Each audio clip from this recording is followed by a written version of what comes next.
Hallelujah. खुदावंद यीशु मसीह नासरी के नाम में आप सब लोगों को जय मसीह की।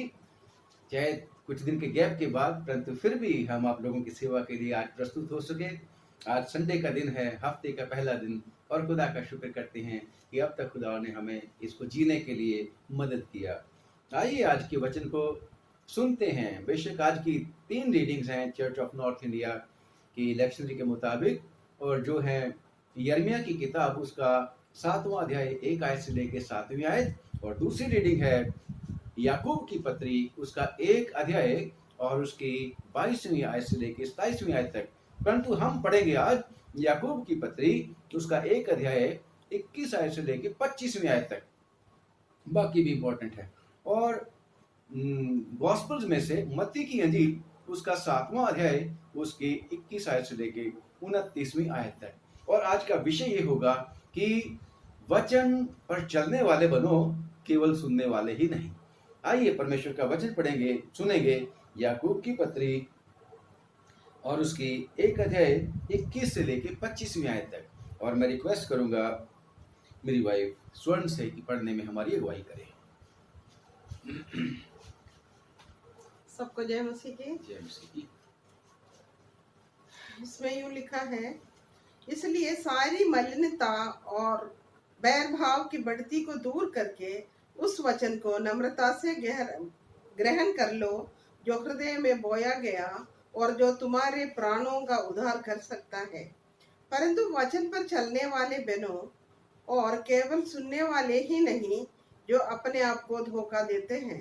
क्योंकि जो कोई वचन का सुनने वाला है हो और उस पर चलने वाला ना हो, तो वो उस मनुष्य के समान है जो अपना स्वाभाविक मुंह दर्पण में देखता है, इसलिए कि वो अपने आप को देखकर चला जाता और तुरंत भूल जाता है कि मैं कैसे था।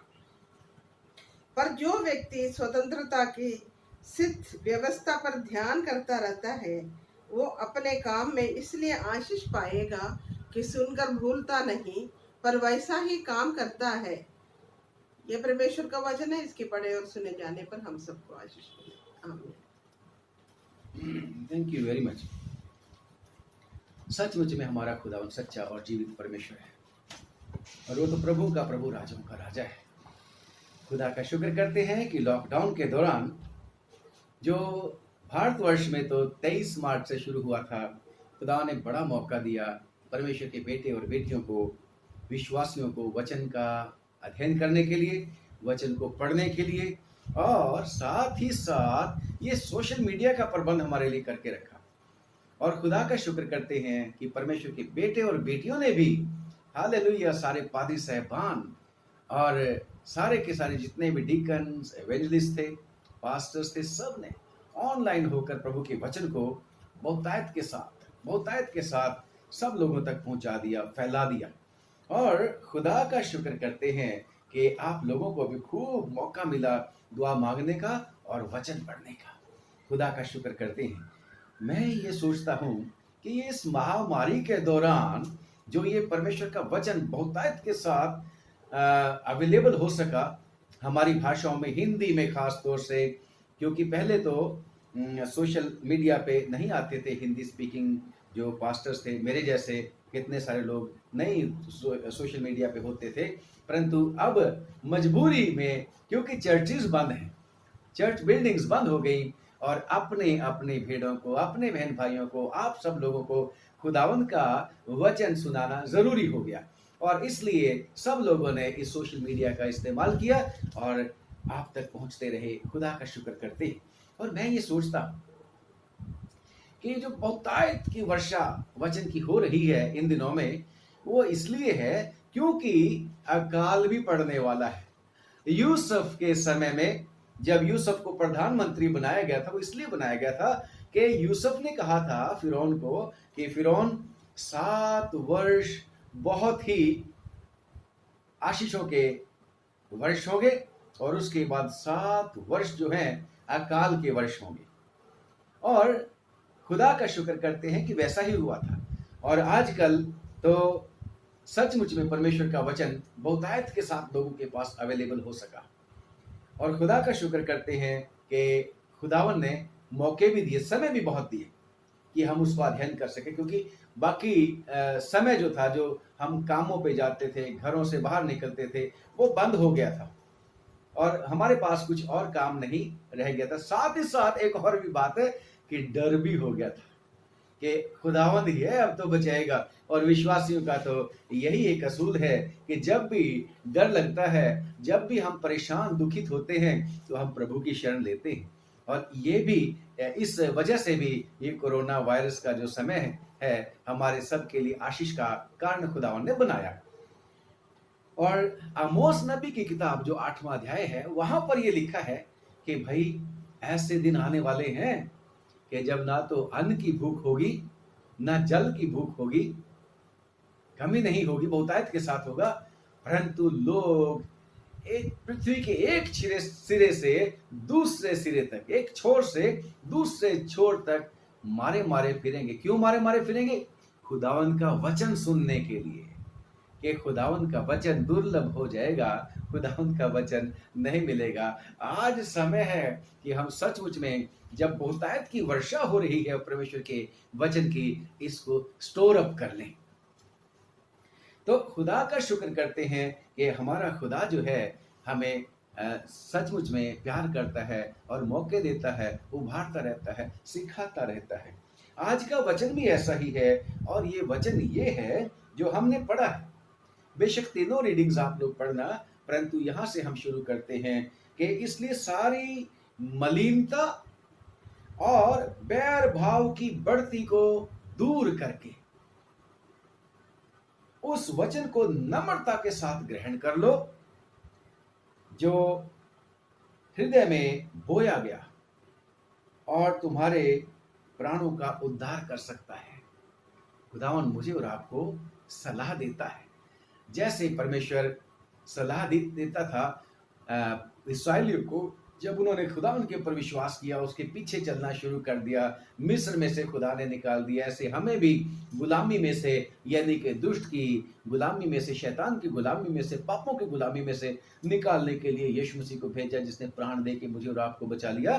तो जैसे मूसा को खुदावन ने इस्तेमाल किया कि इनको कह दे कि अगर मेरी मानोगे, सुनोगे और मेरी मानोगे तो तुम जीवित रहोगे, अगर मेरी नहीं सुनोगे, मेरी नहीं मानोगे तो तुम मर जाओगे। ऐसा जो है परमेश्वर ने उनको बोला था, और साथ में सलाह भी दे दी थी कि मैं तुम्हें सलाह देता हूं। क्या?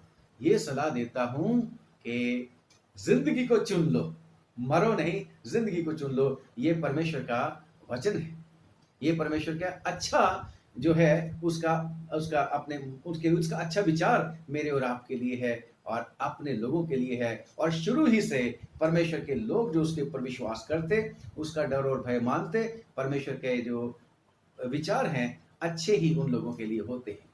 और खुदा का शुक्र करते हैं कि यहाँ पर भी परमेश्वर एक बात कहता है कि तुम्हारे मनों में जो वचन बोया जा रहा है, और इसको ग्रहण कैसे करना है? बैर भाव को दूर करना है। यस, हमारा परमेश्वर कहता है बैर भाव को दूर करो, अपने बैरियों को माफ करो। यीशु मसीह ने भी कहा था कि पिता ये जानते नहीं हैं जो मुझसे बैर कमा रहे हैं, ये जानते नहीं हैं ये कर क्या रहे हैं, और इनको माफ ही कर दे।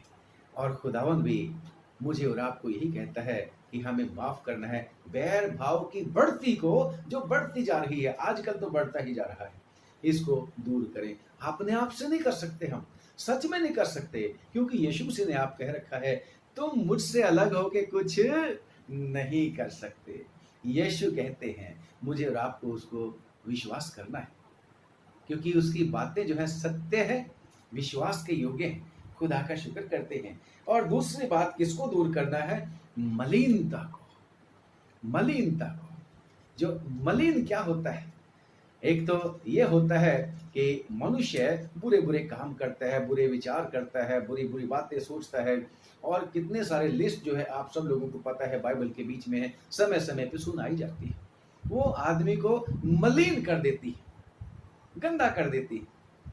और तो और कुछ ऐसी भी बातें हैं कि मनुष्य अपने आप को अच्छा समझना शुरू कर देता है, और दूसरों को तुच्छ समझना शुरू कर देता है। इनको क्या पता, मुझे ही सारा का सारा पता है, मैं इस चुंगी लेने वाले की तरह नहीं है। जैसे शास्त्री ने दुआ करनी शुरू कर दी थी मंदिर में जाके, चर्च में जाके, मैं तो उपवास भी करता हूँ, मैं तो टाइथ भी देता हूँ, मैं तो ये भी करता हूँ, वो भी करता हूँ, मैं बाकी लोगों की तरह नहीं। क्योंकि खुदावंद कहता है कि हमारा उद्धार कामों के बेस पे नहीं, विश्वास के बेस पे और उसके अनुग्रह के बेस पे है। खुदा का शुक्र करते हैं। और आज भी खुदावंद ये कहता है, ऐसी चीजों को जो घमंड और लालच है, जो अपने आप को बड़ा बनाते हैं, उनको खुदा छोटा करने के लिए बोलता है। क्या कहता है? उन चीजों को दूर करके क्या करना है? परमेश्वर के वचन को जो तुम्हारे हृदयों में बोया जाता है। कैसे बोया जाता है परमेश्वर का वचन? जब आप कोई ना कोई चीज बोते हो जमीन के बीच में, तो क्या कर देते हो? क्या ऐसे ही घास और झाड़ियों और पत्थरों के बीच में उसको, बीज को फेंक देते हो?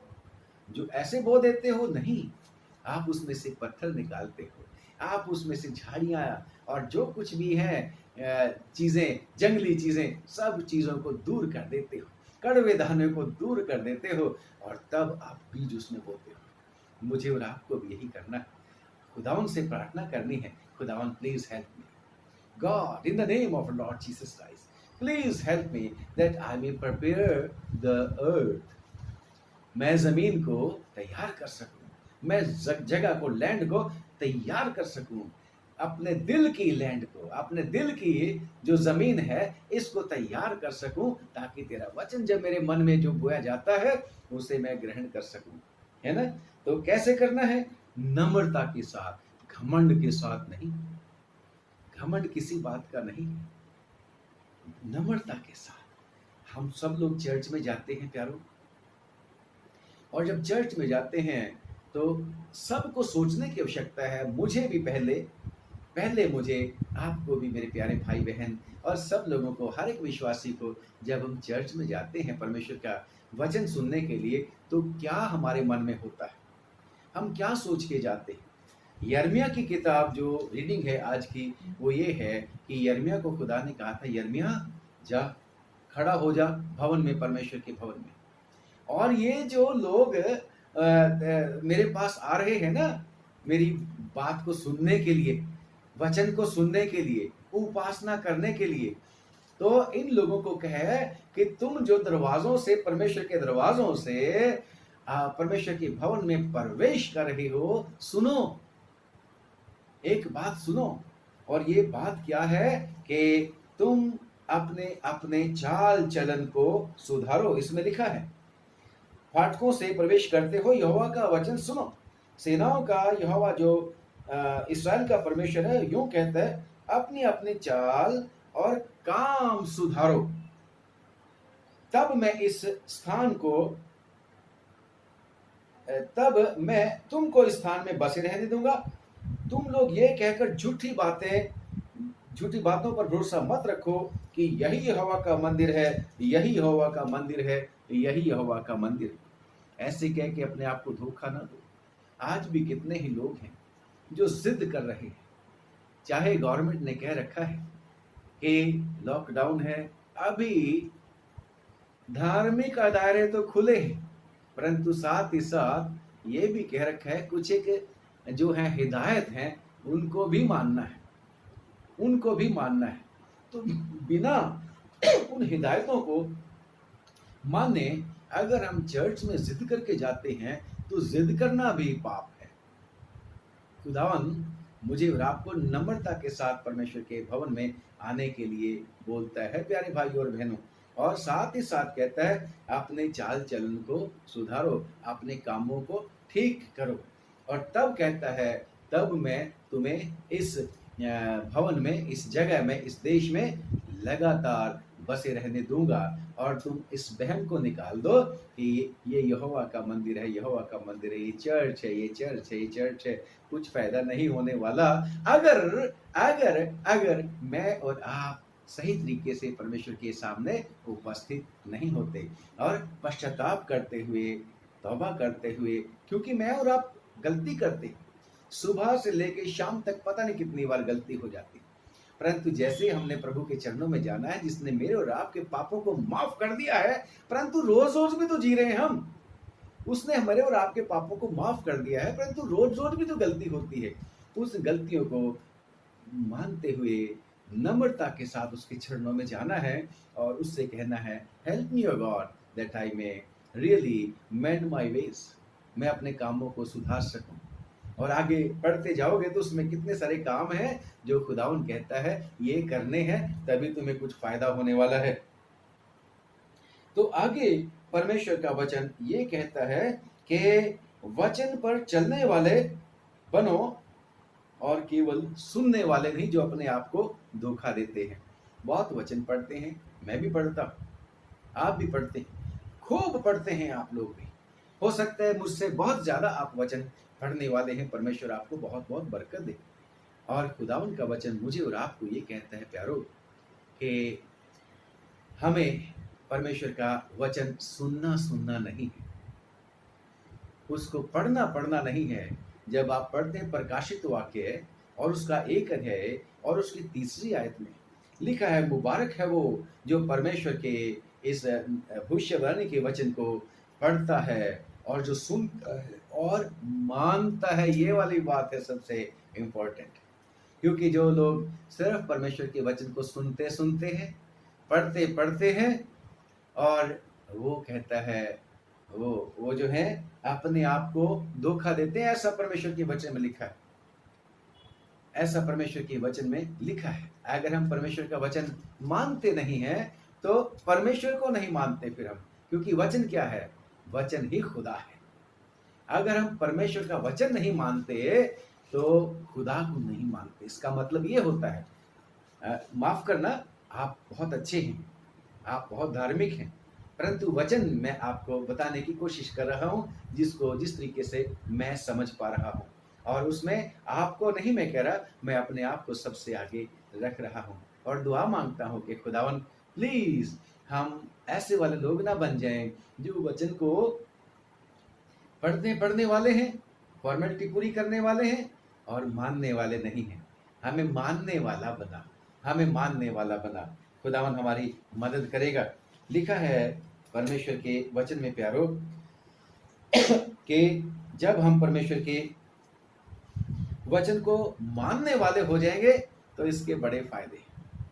और बेशक ये तो जो दया है परमेश्वर ने, ये आपके और मेरे ऊपर परमेश्वर ने अपनी मर्जी के मुताबिक की है, अपनी मर्जी के मुताबिक की है। जिसको आप पढ़ते हैं परमेश्वर के वचन में 18वीं आयत में लिखा है, उसने अपनी ही इच्छा से सत्य के वचन से, ये वचन जिसकी बात हम कर रहे हैं, बाइबल की बात कर रहे हैं, सत्य वचन है, सत्य का वचन है, सच्चाई है, सत्य के वचन के द्वारा उत्पन्न किया है मुझे और आपको। जब हम अपने पापों और अपराधों के कारण मरे हुए थे तो उसने सत्य के वचन से अपनी इच्छा की वजह से, मेरी और आपकी इच्छा नहीं थी, उसकी इच्छा है, उसकी दया है, क्योंकि जब उसकी इच्छा हुई तो उसने प्रभु यीशु मसीह को भेजा। उसकी इच्छा हुई तो खुदावंद यीशु मसीह की दया से आपके और मेरे पास परमेश्वर का वचन पहुंचा, और उसने वचन के द्वारा, सत्य के वचन के द्वारा मुझे और आपको उत्पन्न किया। और खुदा का शुक्र करते हैं, आज भी परमेश्वर कहता है कि जब तुम उत्पन्न हो गए हो, परमेश्वर के बेटे और बेटियां बन गए हो और खुदा उनका अनुग्रह तुम पर हो गया है, तो इस वचन को मान लो। सुनने वाले नहीं बनो, पढ़ने वाले नहीं बनो। प्रियो, कभी कभी हम परमेश्वर के वचन को, मैं ये नहीं कह रहा कि आप पढ़ते नहीं, बहुत ही पढ़ते हैं, मैं भी पढ़ने की कोशिश करता हूँ, परंतु जितना हमें पढ़ना चाहिए उतना हम नहीं पढ़ रहे हैं। तो हमने रूटीन बनाई होती है, रूटीन के मुताबिक हम परमेश्वर के वचन को पढ़ते हैं, और पढ़ने के बाद थोड़ी देर के बाद हम भूल जाते हैं क्या पढ़ा था, आज क्या पढ़ा था, हमें पता नहीं होता, हम भूल जाते हैं। तो चर्च में जब जाते हैं, मीटिंग्स में जाते हैं, तो वहां पर खूब सुनते हैं परमेश्वर का वचन, और जब बाहर निकलते हैं चर्च में से तो भूल जाते हैं। ये भूलना कोई ऐसी वाली बात नहीं है कि हमें कोई बीमारी हो गई, नहीं, इसलिए कि हम उस बात को प्रायोरिटी नहीं देते, उस बात को हम पहला स्थान नहीं देते, जिससे हम भूल जाते। यस, मेरे और आपके जीवन में बहुत सारे काम हैं, ढेरों ढेर काम है। हमें वो काम करने की फिक्र होती है, परंतु वचन को सुनकर याद रखने की फिक्र कम होती है। और बेशक प्रियो, मानो या ना मानो, परमेश्वर की वचन में तो लिखा है कि हम इस फॉलन वर्ल्ड में रह रहे हैं। फॉलन वर्ल्ड का मतलब है कि जब आदम और हवा ने पाप किया था, गिर गए थे परमेश्वर की नजर में, और उन्होंने पाप करके पाप में पड़ गए थे, और जिसकी वजह से वो जो पाप है लगातार मनुष्य के स्वभाव में बना हुआ है, और मनुष्य इस बात को प्रायोरिटी नहीं देता। क्या मजा होगा जब आदम और हवा गिरे नहीं थे। उनकी प्रायोरिटी जो थी, उनको खाने की चिंता नहीं थी, उनको पहनने की चिंता नहीं थी, क्योंकि वस्त्र की भी आवश्यकता नहीं थी। उनको पता ही नहीं था कि वो नंगे हैं कि नहीं हैं।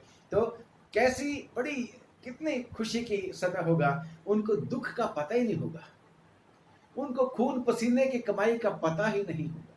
ये तो बाद में हुआ, नंगे हो गए, कपड़े की चिंता हो गई। ये तो बाद में हुआ कि सुबह से तो सर की चोटी से लेके पांव तक पसीने में होगा, काम करेगा, तब पृथ्वी तेरे लिए ऊंट कटारे ही उगाएगी।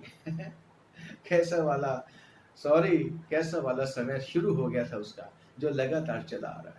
मुझे और आपको भी रोटी, कपड़े, मकान की चिंता बहुत लगी रहती है। यस, इसी में हम भागम भाग लगे रहते हैं, शुरू से लेके मरने तक फिक्र ही रहती है हमें।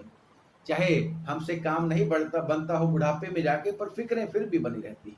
जबकि खुदावन ने तो कह रखा है, किसी बात की चिंता ना करो, पहले ढूंढो तुम उसकी बादशाही, तो सब ये चीजें तुमको मिलती जाएगी। ये वाले काम तो खुदावन कहता है उन लोगों के लिए है, चिंताएं इन चीजों की उन लोगों के लिए है जो खुदावन को मानते नहीं है, अन्य जाति लोग, उनके लिए ये बातें छोड़ी गई हैं। मेरे और आपके लिए तो, मैं और आप तो खुदावन के घराने के जब हो गए हैं, then it becomes the responsibility of the father to provide all these things for his children. It is his responsibility, but we say no father, you keep sitting. आप बहुत पुराने हो गए हैं, आदि से आप हैं, हम आज के लोग हैं, मॉडर्न लोग हैं, हम अपना काम अपने आप कर लेंगे, and here only we commit mistake. मुझे और आपको खुदा पे भरोसा करना है, और क्योंकि जब हम इन चीजों को, वचन को खुदा के मान लेंगे, तो इससे बहुत ही फायदा होगा। प्यारे, हम सुनते हैं, कोई शक नहीं, हम बहुत पढ़ते हैं, कोई शक नहीं, मानने भी तो सही। अगर हम मानेंगे तभी कुछ बात बनेगी। अगर अब तक हम सुनते हैं और पढ़ते हैं, तो फिर लिखा है अपने आप को धोखा देते हैं। धोखा क्यों देते हैं?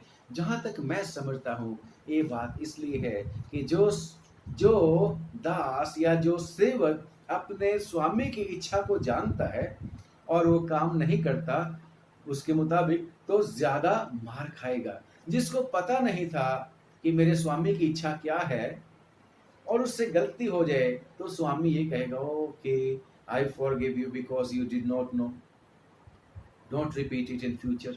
ऐसा कर देता है। तो मैं और आप तो जब वचन पढ़ते रहते, सुनते बूढ़े भी हो चले हैं, तो प्रियो ज्यादा मार खा लेंगे फिर।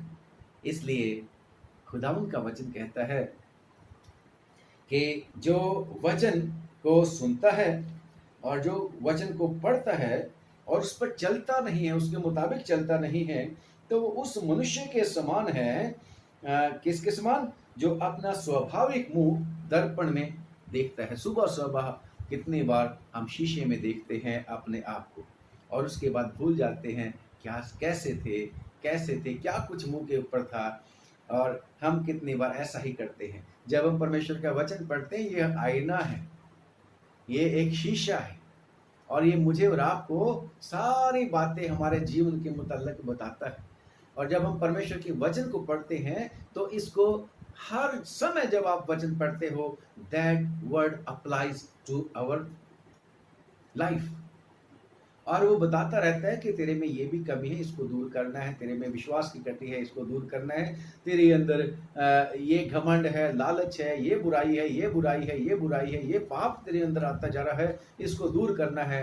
और हम उसको दूर करने के बजाय कामों में लग जाते हैं, दुआ करने के बजाय, उसके लिए मेडिटेट करने के बजाय अपने अपने प्रायोरिटी में लग जाते हैं, जो पहल जिन कामों को देना है, जिसकी वजह से फिर खुदाउन का वचन कहता है धोखा खाते हैं, है ना। दर्पण में जा देख कर चले जाते हैं और भूल जाता है, तुरंत भूल जाता है कि मैं कैसा था। तो मुझे और आपको परमेश्वर के वचन के ऊपर पढ़ना बहुत अच्छी बात है, जरूर पढ़ना है। अगर हम नहीं पढ़ेंगे तो फिर मुझे और आपको पता कैसे लगेगा? अगर हम सुनेंगे नहीं परमेश्वर का वचन तो विश्वास कैसे बढ़ेगा? क्योंकि परमेश्वर के वचन में लिखा है कि विश्वास सुनने से आता है और सुनना परमेश्वर के वचन में से होता है, तभी विश्वास बढ़ता है। परंतु जब हम परमेश्वर के वचन को मान लेते हैं तो फिर तो आशीष ही आशीष मेरे और आपकी है, हर हाल में हमें आशीष मिलेगी। और लिखा है, पर जो व्यक्ति स्वतंत्रता की सिद्ध व्यवस्था पर ध्यान करता रहता है वो अपने काम में इसलिए आशीष पाएगा कि सुनकर भूलता नहीं है। हमें आशीष तभी मिलनी है प्यारो, जब हम परमेश्वर के वचन को सुनेंगे, भूलेंगे नहीं, बल्कि उसको अप्लाई करेंगे अपने जीवन में। अपने जीवन में जब अप्लाई करेंगे तभी हमें आशीष मिलने वाली। अगर सिर्फ पढ़ते पढ़ते हैं, अच्छा है, फायदा मिलता है, सुनते हैं, बहुत ही अच्छी बात, क्योंकि पहले तो परमेश्वर का वचन सब लोगों के पास अवेलेबल नहीं होता था, वो एक्सक्यूज था सब लोगों को।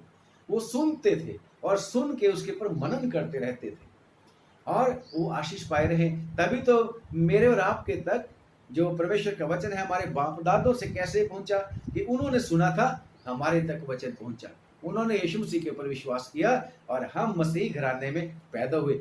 अब मुझे और आपको तो परमेश्वर ने वचन प्रिंट करके दे दिया है, बाइबल्स हमारी जो भाषाएं बोलते पढ़ते सीख सुनते हैं समझते हैं, उन्हीं भाषाओं में बहुतायत के साथ दे दिया। अब कोई एक्सक्यूज हमारे लिए नहीं है। अगर हम सचमुच में आशीष पाना चाहते हैं परमेश्वर के वचन से, तो मुझे और आपको सचमुच में परमेश्वर के वचन को ग्रहण करना है, नम्रता के साथ ग्रहण करना है, रिसीव करना है अपने हृदय के अंदर, मन में ग्रहण करना है। और मन में जब ग्रहण करेंगे तो अद्भुत काम होंगे। प्रियो, परमेश्वर का वचन जब ये यीशु मसीह कहते हैं कि भाई तुम पढ़ते रहते हो, मेरा वचन सुनते रहते हो, ठीक है, पर मानते नहीं, तो लूका की इंजील उसका 6 बाब उसकी 44वीं आयत में शायद ऐसे लिखा हुआ है कि यदि तुम मेरे वचन को मानते ही नहीं तो फिर बिना बात कैसे क्यों दुआ करते रहते? तो मुझसे हे प्रभु क्यों बोलते रहते हो? वचन अगर तुम्हारे पास है तो उसको मानो भी तो सही, और तब मेरे को हे प्रभु कहो, तो मैं तुम्हारा प्रभु सचमुच में हूँ, मैं तुम्हारा प्रभु हूँ। तो अगर तुम सिर्फ वचन को सुनते हो और मानते नहीं हो, पढ़ते हो मानते नहीं हो, तो फिर तो गड़बड़ की बात हो सकती है। इसको सीरियसली लेने की आवश्यकता है प्यारो।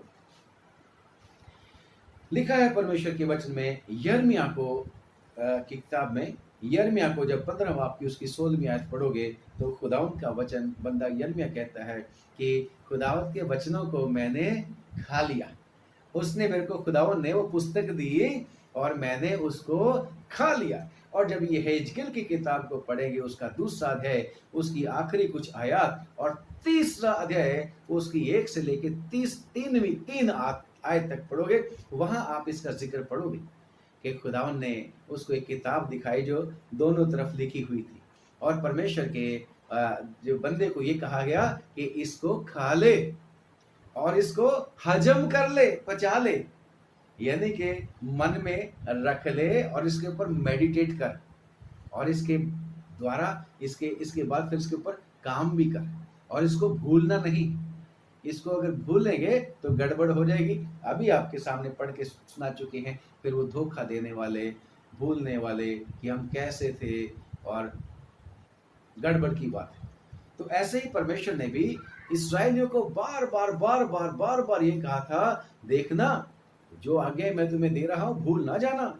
देखना, जब मैं तुम्हें बहुत आशीषें दे दूंगा, ड्यूटरोनॉमी 6वें बाप में और 8वें बाप में भी खास तौर से पढ़ोगे तो कहता है जब तुम्हें भरपेट खाना मिलना शुरू कर दे और खूब तुम हष्ट पुष्ट हो जाओ, परमेश्वर को नहीं भूलना, वचन को नहीं भूलना, खुदावन के वचन को, उसको याद करना, क्योंकि ये वचन ही तुम्हें जिंदगी देने वाला वचन है। और खुदा का शुक्र करते हैं, आज परमेश्वर मुझे और आपको फिर से याद दिला रहा है कि सुनने वाले ही नहीं, पढ़ने वाले ही नहीं, बल्कि मुझे और आपको परमेश्वर के वचन के मुताबिक चलने वाले बनना है। और खुदावन ने क्या बोला था जोशुआ को कि जोशुआ, अगर तू रात दिन मेरी व्यवस्था की बातों के ऊपर मनन करता रहेगा, ध्यान करता रहेगा, इससे न दाएं मुड़ेगा न बाएं मुड़ेगा, तो जहां कहीं तू जाएगा खूब सफलता दूंगा, जिस काम में तू हाथ लगाएगा मैं खूब तेरे को आशीष दूंगा, कोई तेरे जीवन में भर तेरे सामने खड़ा नहीं रह सकेगा। यानी कि कैसा अद्भुत और कामयाब जीवन देने के लिए परमेश्वर का वचन सक्षम है, योग्य है। खुदावन मुझे और आपको ताकत दे कि हम ये बात कर सकें। और भी कितनी सारी बातें हैं, आप लोग रेफरेंसेस पढ़ना कि जिसमें परमेश्वर, जब हम परमेश्वर के वचन को तरजीह देते हैं, सब बातों से ऊपर इसको समझते हैं, प्रायोरिटी देते हैं, तो फिर कैसे कैसे हमें आशीष मिलती है। खुदावन, मैं फिर से रिपीट कर रहा हूँ, वचन खुदा था, वचन ही देहधारी हुआ, वचन मुजस्सम हुआ और पैदा हुआ, मेरे और आपके बीच में रहा, वचन यीशु मसीह, वही खुदा है। तो मुझे और आपको वचन को यानी कि खुदा को जरूर से मानना है, उसको, उसके बारे में सुनना ही नहीं, उसके मुताबिक, उसके हुक्मों के मुताबिक चलना है, तो बहुत आशीष मिलेगी। और अगर हम सचमुच में इस जीवन में रहते हुए कहीं परेशानियों में, दुखों में, तकलीफों में भी पड़ेंगे, तो ये वचन ही मेरे आपके लिए रोशनी का काम करेगा, राह के लिए चिराग बनेगा, रोशनी बनेगा, पग के लिए चिराग बनेगा। हालेलुया, खुदा का शुक्र करते हैं। अय्यूब नबी जब बहुत ही परेशानियों के बीच में पड़ गया था, तो उसको कहां से मिली थी गाइडेंस, और उसको शांति कहां से मिली थी? तो उसको मिली थी शांति अय्यूब की किताब, उसका 22वां बाब और उसकी 12 आयत, वचन के द्वारा। हालेलुया, तेरे वचन को मैंने अपनी खुराक से कहीं ज्यादा काम का जान के अपने मन में जो लिया है। और जब हम पढ़ते हैं परमेश्वर के वचन में, पढ़ते हैं इसमें साम्स, मतलब भजन संहिता 119वां, तो उसमें लिखा है, उसकी 101 में, उसकी 1 आयत में, और 103 104 तक भी लिखा है। पढ़ते हैं, मैंने अपने पांव को हर एक बुरे रास्ते से रोक रखा, जिससे मैं तेरे वचन के अनुसार चलूं। मैं तेरे नियमों से हटा नहीं, क्योंकि तू ही ने मुझे शिक्षा दी है। तेरे वचन मुझको कैसे मीठे लगते हैं। प्रेज द लॉर्ड, खुदा का शुक्र करते हैं। जो खुदा उनके वचनों को मानते हैं, उनको परमेश्वर के वचन बहुत ही मीठे लगते हैं। और नबी को भी जब खुदावन ने वचन दिया तो कह रहा है उस मेरे को बहुत ही मधुर लगे, मीठे लगे। यस, खुदावन के वचन सचमुच में उन लोगों को मीठे लगते हैं जो खुदावन के वचन को नम्रता के साथ, अपनी कमियां, कमजोरियां, गलतियां, कसूर मानते हुए नम्रता के साथ रिसीव करते हैं, उनको मीठे लगते हैं। परंतु कुछ लोगों को परमेश्वर के वचन बहुत कड़वे लगते हैं, क्योंकि वो जो लोग हैं मलिनता से भरे होते हैं। वो लोग जो हैं परमेश्वर के वचन के ऊपर अपना अधिकार सोचते हैं कि हमें तो परमेश्वर के वचन को पता है, हमें पता है, हमें पता है सब कुछ। आप लोग दुनिया में रहते हुए, हम लोग बड़ी बड़ी डिग्रीज हासिल कर सकते हैं, मास्टर्स डिग्री ले सकते हैं, कह सकते हैं कि यस मैंने इस सब्जेक्ट में मास्टरी कर ली है, हम मास्टर्स बन गए हैं। यस, हम बाकी किताबों को पढ़कर उनमें मास्टरी हासिल कर सकते हैं, परंतु वर्ड में, वचन में मास्टरी नहीं मिलती। ये वचन हमें मास्टर करता है। जब हम परमेश्वर के वचन को मानते हैं तो ये हमें मास्टर करता है, ये हमारा टीचर बनता है, ये हमारा सिखाने वाला, समझाने वाला बनता है, ये हमें गाइड करने वाला बनता है। अगर हम सचमुच में इसको मानेंगे तो ये हमारा वचन जो है हमें बुद्धिमान बना देगा। और ये कहता है ज़बूर नवीस, तो ये भी कहता है तेरे उपदेशों के कारण मैं समझदार हो जाता हूँ। और दूसरी जगह कहता है मैं तो अपने टीचर से भी, गुरुओं से भी, उपदेशकों से भी ज्यादा समझदार बन जाता हूँ। यस, और बैरियों से तो ज्यादा समझदार बनता ही बनता हूँ। हालेलुया। खुदावंद का वचन ऐसा कहता है। अगर हम परमेश्वर के वचन को मानेंगे, और जब हम पढ़ते हैं तीमुथियुस की चिट्ठी, दूसरा तीमुथियुस 3 की और उसकी 16वीं आयत में, आप लोग इसको जरूर से पढ़ना वर्ष को, कि परमेश्वर का वचन जो है ये परमेश्वर की प्रेरणा से लिखा जाता है, और ये शिक्षा देने के लिए, धर्म के मार्गों में चलाने के लिए, बुद्धि देने, समझ देने के लिए समझदार बना देता है। खुदा का शुक्र करते हैं। और जब हम परमेश्वर के वचन को मान लेंगे प्यारो, परमेश्वर के वचन को सिर्फ सुनेंगे नहीं, पढ़ेंगे नहीं, तो लिखा है कि ये तुम्हारे 21वीं आयत में है, नम्रता से ग्रहण कर लो जो बोएगा, जो तुम्हारे प्राणों का उद्धार कर सकता है। मुझे और आपको उद्धार तो चाहिए। यीशु मसीह उद्धार तो देने के लिए आया था, उद्धार देने के लिए उसने अपनी जान कुर्बान कर दी, आपको और मेरे को बचाने के लिए, पाप से उद्धार देने के लिए, चिंताओं, फिक्रों, परेशानियों, दुखों, तकलीफों, बीमारियों से उद्धार देने के लिए, नरक की आग से बचाने के लिए, उससे छुटकारा देने के लिए, मेरा और आपका कफारा देने के लिए प्रभु यीशु मसीह आ गया। हमारा तो, क्योंकि लिखा है पाप की मजदूरी क्या है? मृत्यु। तो जो पापी है उसका डेस्टिनेशन क्या है? मृत्यु। परंतु खुदा का शुक्र करते हैं, यीशु जी ने आके, खुदावंद यीशु मसीह जी ने आके मेरे और आपके लिए उसने कहा कि इसके सारे के सारे पाप मुझे दे दो, सारे के सारे इसके जो भी अपराध हैं मेरे ऊपर लाद दो। जैसे 53 बाप में ईशाया में पढ़ते हैं ना, और पिता को यही भाया कि उसे कुचले, उसने मेरे और आपके सब हमारे ही अपराधों के कारण वो कुचला गया, वो पिता ने उसी के ऊपर लाद दिए। उसने कहा yes, I want to save Avinash, I want to save you my dear brother and sister. Yes, Jesus Christ did it for you and for me to save us. तो अगर हम परमेश्वर का वचन मानेंगे तो लिखा है कि तुम्हारी आत्माओं का उद्धार कर सकता है। और जब हम पढ़ते हैं परमेश्वर के वचन में कुलुसियों की पत्री और उसका 3रा अध्याय और उसकी 16 आयत में लिखा है कि खुदावन के वचन को, परमेश्वर के वचन को अपने हृदयों में अधिकाई के साथ बस जाने दो, इसको बैठ जाने दो तुम्हारे हृदयों में, ताकि तुम्हारा हृदय इसके ऊपर मनन करता रहे। इसको पचा लो, इसको मेमोराइज कर लो, इसको याद कर लो। तो ये वचन मुझे और आपको आशीष देगा। और ये वचन जो है ना सिर्फ मुझे और आपको समझदार बनाता, ना सिर्फ मेरा और आपका उद्धार करता। समझदारी की बात जो आज की गॉस्पेल की रीडिंग में ना, वो यीशु मसीह भी ऐसे ही बोलते हैं। मेरे और आपका राजा, मुक्तिदाता, उद्धार करता यीशु मसीह भी यही कहता है कि भाई जो मेरा वचन सुनता है और उसको मानता नहीं है, तो वो उस मूर्ख के समान है जिसने अपना घर कहाँ बनाया? रेत के ऊपर बनाया। आंधियां आई, बाढ़ आई, तूफान आए, तो वो घर गिर गया, तबाह हो गया।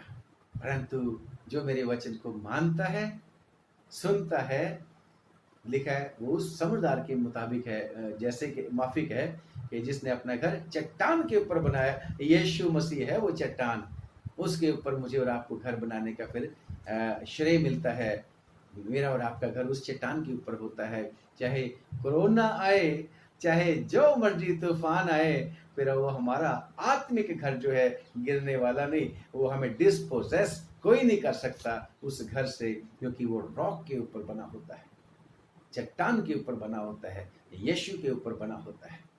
और खुदावन का शुक्र करते हैं, यीशु मसीह जी ने एक बार अपनी मम्मी को ही बोल दिया था, अपनी माता जी को, मरियम माता जी को, अपने भाइयों को भी बोल दिया था। मैं सोच रहा हूँ उनमें ये याकूब भी होंगे, पास्टर याकूब, पादरी याकूब, पादरी याकूब। ये जिस पादरी याकूब की पत्री पड़ी है ना, ये पादरी साहब थे यरूशलेम में, यरूशलेम के चर्च में, अर्ली चर्च में, ये वहाँ के याजक थे, पादरी साहब थे, प्रिस्बिटर थे।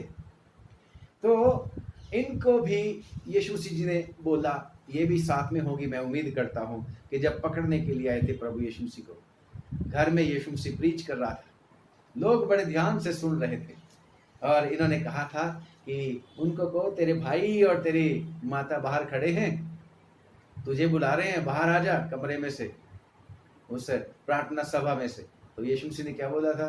कौन है मेरे भाई, कौन है मेरी माता?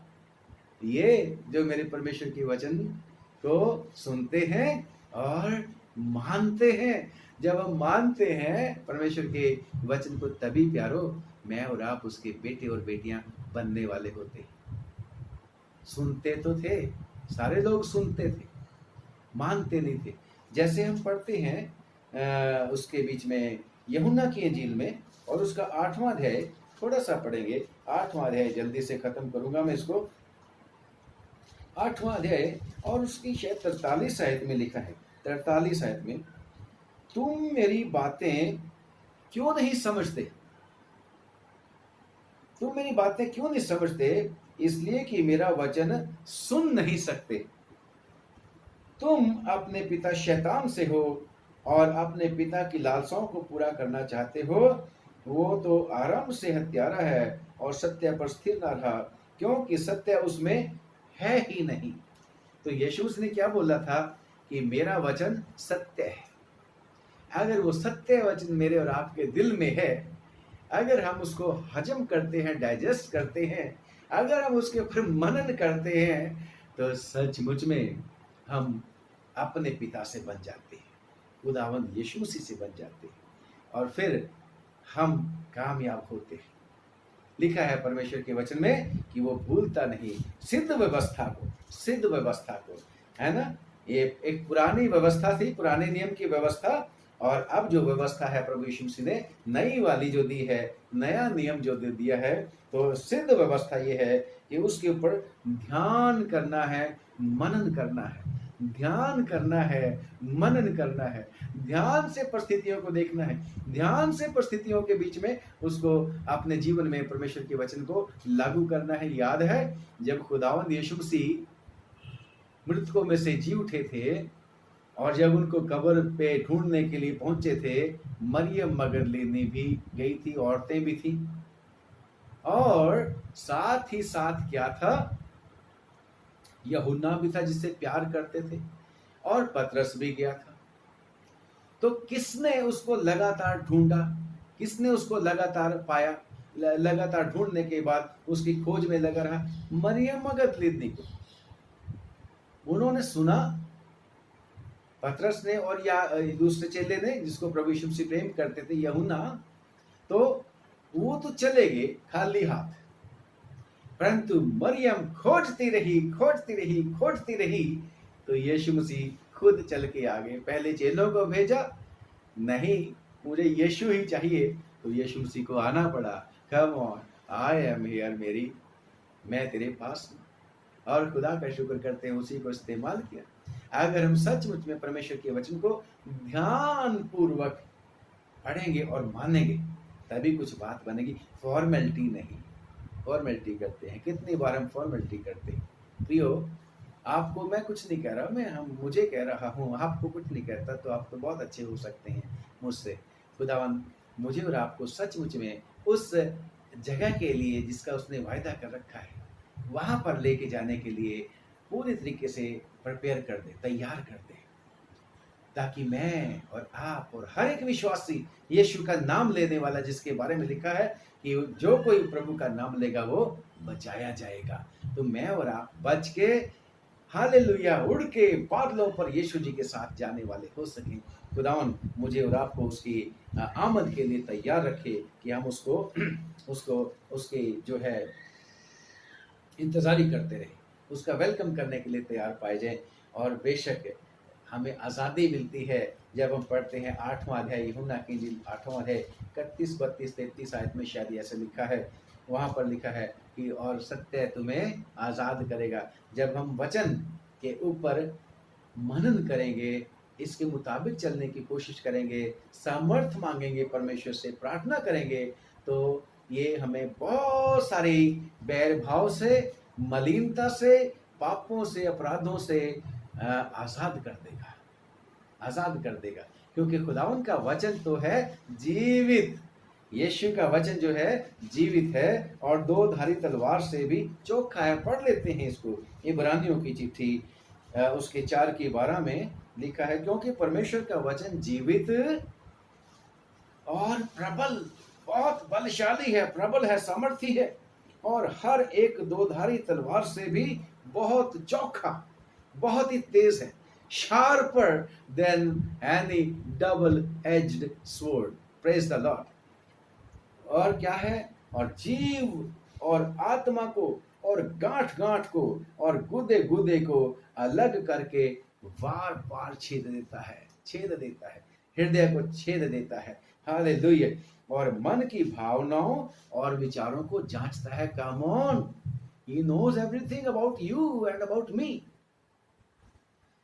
और सृष्टि की कोई वस्तु उससे छिपी नहीं है, पर जिससे हमें काम है उसकी आंखों के सामने सब वस्तुएं खुली और बेपर्द हैं। खुदावन मुझे और आपको जांचता है, और जिन चीजों से हमें सरोकार है खुदावन उनको भी देखता है। और अगर हम उसकी गाइडेंस मांगेंगे, उसके वचनों के मुताबिक चलेंगे, तो मैं और आप परमेश्वर की उन सारी आशीषों को पाएंगे जिनके बारे में उसने वायदा कर रखा है कि मेरी योजनाएं तुम्हारे लाभ की हैं, हानि की नहीं है। हालेलुया। खुदावन हमें वो आशीषें देगा जो ना आंखों ने देखी, ना कानों ने सुनी, और ना किसी के चित्त में चढ़ी। वो सारी की सारी आशीषें परमेश्वर ने उन लोगों के लिए रखी हैं जो परमेश्वर के वचन को पढ़ते हैं और सुनते हैं और मानते हैं। और क्यों भूल जाते हैं हम वो जो जबूर गाते होते हैं, 1 नंबर जबूर, वो तन नहीं, वो है, मुबारक है वो आदमी जो खुदा उनके वचनों पर चलता है, सलाह पर शरीरों की चलता नहीं। पढ़ते हैं इसको, पहला एक ही जबूर और उसकी दूसरी आयत से पढ़ना शुरू करेंगे। परंतु वो तो यहोवा की व्यवस्था से प्रसन्न रहता है। धन्य है वो जो शरीरों के मार्ग पर नहीं चलता, ठट्ठा करने वालों की मंडली में नहीं बैठता, है ना, और उसकी व्यवस्था पर रात दिन ध्यान करता रहता है, मनन करता रहता है। काम हो। जोशुआ कामयाब इंसान इसलिए बना था, यहोशू के खुदावन के वचन के ऊपर मनन करता रहता था, रात दिन ध्यान करता रहता। और जबूर नबीस भी कहता है, खुदावन मैं तेरे वचन पर ध्यान करने के लिए रातों को उठूंगा, रात के पहरों में उठ कर तेरे वचन के ऊपर ध्यान करूंगा।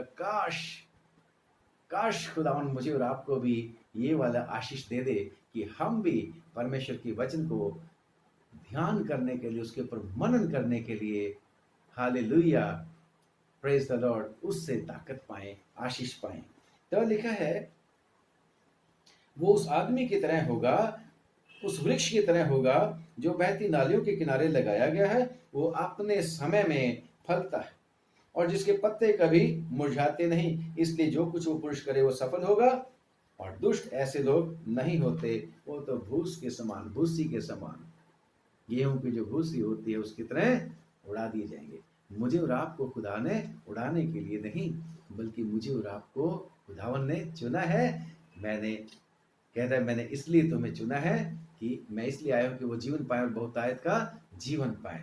खुदावन ने मुझे और आपको शराब के लिए नहीं चुना, बल्कि आशीष के लिए चुना है। इसलिए खुदावन हमें ताकत दे, हमारी मदद करे कि हम सचमुच में यीशु के वचनों के ऊपर चलने वाले हों, चट्टान के ऊपर घर बनाने वाले हों, समझदार बने, कामयाब बने। यीशु आपको और मुझको बहुतायत का जीवन देने के लिए आए हैं, घटियों कमियों का जीवन देने के लिए नहीं आए। परमेश्वर हमें हमेशा रोगों में नहीं डाल के रखने वाले, हमें निकाल लेने वाले परमेश्वर हैं। बेशक ये टेस्ट जरूर हमने पास करने हैं, टेस्ट जो हैं, जो समय समय पर हमारे जीवन में आते रहते हैं, कभी दुख कभी बीमारी, कोई ऐसी वाली बातें आ तो जाती हैं, परंतु खुदावन का वायदा है कि उसका वचन है कि वही को हमने क्लेम करना है। तूने कह रखा है कि मैं तुम्हें बर्दाश्त से बाहर परीक्षा में नहीं पढ़ने दूंगा, बल्कि उसके साथ साथ निकासी भी करूंगा। बस मुझे और आपको परमेश्वर के वचन में बने रहना है, उसके ऊपर मनन करना है, उसके मुताबिक काम करने की शक्ति उससे पाना है, और हमने प्रार्थना करना है, let your word guide me God. तेरा वचन मुझ पर मास्टरी करे, मैं तेरे वचन को मास्टरी नहीं कर सकता। हम खुदा के ऊपर मास्टरी नहीं कर सकते, हम उसके ऊपर अधिकार नहीं जता सकते, बल्कि हमें उसके अधिकार में, उसकी अधीनता में रहना है।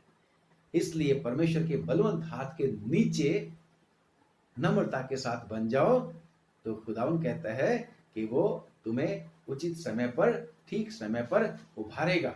और अगर हम खुदावन के हाथ में रहेंगे, उसके साथ रहेंगे, तो शैतान भी हमारे सामने खड़ा नहीं रह सकेगा। खुदावंद आप सब लोगों को बहुत बहुत बरकत दे, बहुत बहुत आशीष दे, और मैं और आप हमेशा खुदावंद के वचन को पढ़कर उसके ऊपर मनन कर सकें, उसकी दया से, उसकी मेहरबानी से, उसकी अगुवाई में, और हम उसके वचन को डाइजेस्ट करने वाले हो सकें, हजम करने वाले हो सकें।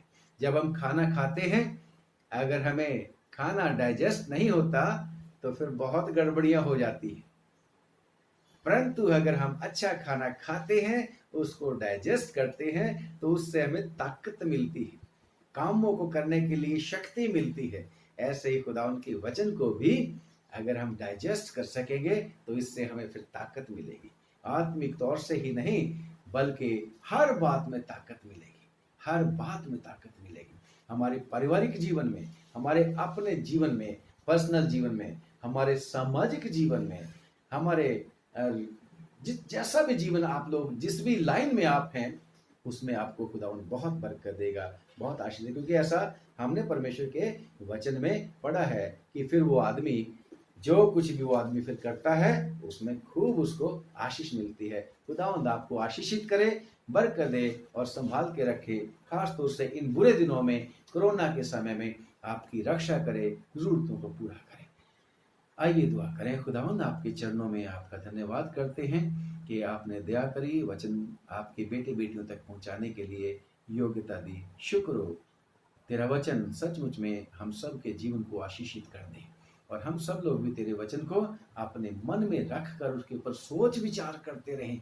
जैसे मरियम तेरी बातों को अपने मन में खुदा रखती थी और उनके ऊपर विचार करती रहती थी, हम भी ऐसा करें।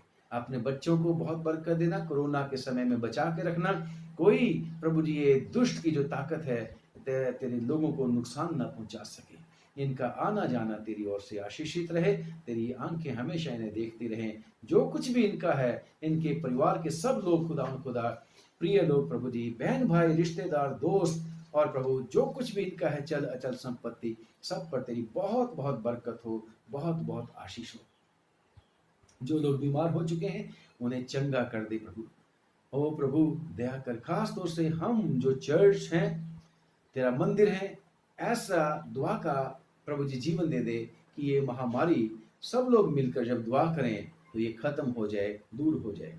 तमाम मसीह संस्थाओं को आशीषित कर दे प्रभु, ताकि प्रभु ये जो भलाई के काम जो तेरे लोगों ने के द्वारा तूने शुरू किया था प्रभु जी, वो काम बढ़ता चला जाए। हीलिंग, टीचिंग, प्रीचिंग मिनिस्ट्री प्रार्थना करते हैं प्रभु, दया करके जो लोग प्रभु जी सेवा का कार्य कर रहे हैं, डॉक्टर्स, नर्सेस, पैरामेडिकल स्टाफ, प्रभु जी फ्रंट लाइन पर इस महामारी से लड़ रहे हैं, सबको संभालना, उनके परिवारों को भी बचाना, और प्रभु आशीष देना। तमाम देशों में जहां भी अशांति है, तू शांति बहाल कर प्रभु यीशु मसीह के नाम से। सब दुखियों, बेघरों, मुसाफिरों, कैदियों, तंगियों, लाचारों के लिए, बुजुर्गों के लिए, बच्चों के लिए प्रार्थना करते हैं। सब पर दया कर, आशीष दे प्रभु यीशु के नाम से, आमीन। जय मसीह की। खुदावन अगर मौका देगा तो फिर से आपके साथ मुलाकात होगी सोशल मीडिया के जरिए। अगर खुदावन मौका देगा तो कभी चर्च में भी आप लोगों से मुलाकात हो पाएगी, खुदावन की इच्छा के मुताबिक। आज तो संडे है, और उम्मीद करता हूं कि आप सब लोगों ने आज के संडे का जो ऑफरिंग आप लोग दिया करते थे, और जो कुछ भी आपके पास है दशमांश की भेंट, उसको स्पेयर कर रखा है हुआ होगा, ताकि जब आपके चर्चेस खुलेंगे तो आप परमेश्वर को भेंट करोगे, अर्पित करोगे, और परमेश्वर का जो है उसको देना है। परमेश्वर आपको बहुत बहुत बरकत देगा, आशीष देगा। God bless you my dear, God bless. खुदा